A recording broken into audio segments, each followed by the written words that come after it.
নোয়াখালীর বাজারে মাছের দাম বাড়লো কেন? বিক্রেতারা কি বলছেন? সরবরাহ কেমন দেখছেন আপনি? গালিব নোয়াখালীর বাজারে কিন্তু কোরবানিদের ঈদের পরপরই গরুর গোশত, খাসি এবং মুরগি যেগুলোর দাম ঈদের আগের মতো কিন্তু অপরিবর্তিত থাকলেও বেড়েছে সব ধরনেরই মাছের দাম। আমি এই মুহূর্তে আছি নোয়াখালীর যে জেলার বৃহৎ পাইকারি বাজার নোয়াখালী পৌর বাজার সেখানে, এবং এখানে আজ সকাল থেকে আমি ঘুরে দেখেছি, কথা বলেছি বিক্রেতা এবং ক্রেতা যারা রয়েছে তাদের সাথে।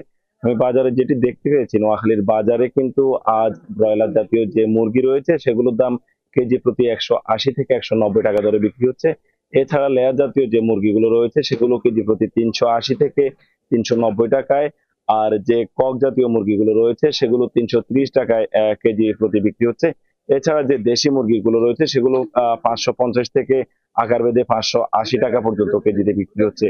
আর আমি যদি গরুর গোশত এবং খাসির কথা বলতে চাই, গরুর গোশতের দাম কিন্তু গত 3-4 মাসের মতো অপরিবর্তিত রয়েছে, অর্থাৎ কেজি প্রতি এখনো তো আগের মতোই 800 টাকাতেই বিক্রি হচ্ছে। আর খাসির দাম কেজি প্রতি 1150 টাকায় বিক্রি হচ্ছে। এদিকে নোয়াখালীর বাজারে কিন্তু ঈদের পরপরই সব ধরনের মাছের দাম কেজি প্রতি 50 থেকে 80 টাকা, 100 টাকা পর্যন্ত বৃদ্ধি হয়েছে।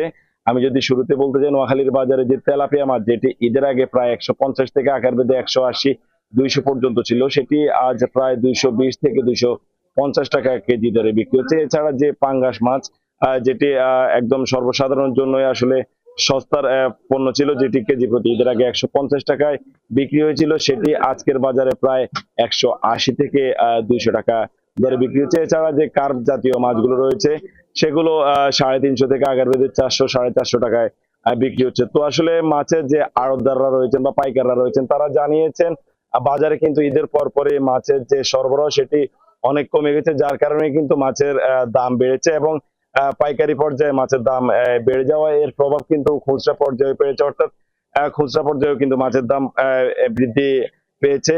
তবে এছাড়া আজকের বাজারে কিন্তু আমি এসে যেটি দেখেছি, বাজারে কিন্তু ক্রেতাদের যে সমাগম সেটি অন্য সময়ের তুলনায় অনেক কম। অনেকেই বিক্রেতারা বলছেন আসলে কোরবানি ঈদের পরপর থেকে কিন্তু বাজারে ক্রেতাদের এই অবস্থা, এবং মাছের দাম বৃদ্ধি পাওয়ায় কিন্তু মাছের একদিকে যেমন সরবরাহ কমেছে, অন্যদিকে মাছের বেচা বিক্রি অন্যান্য সময়ের তুলনায় অনেকটাই কমেছে। মাছের বিকল্প হিসেবে, প্রাণীজ আমিষ হিসেবে অনেকেই পছন্দের তালিকায় ব্রয়লার মুরগি কিংবা যে কক জাতীয় মুরগি রয়েছে সেগুলো রাখছেন।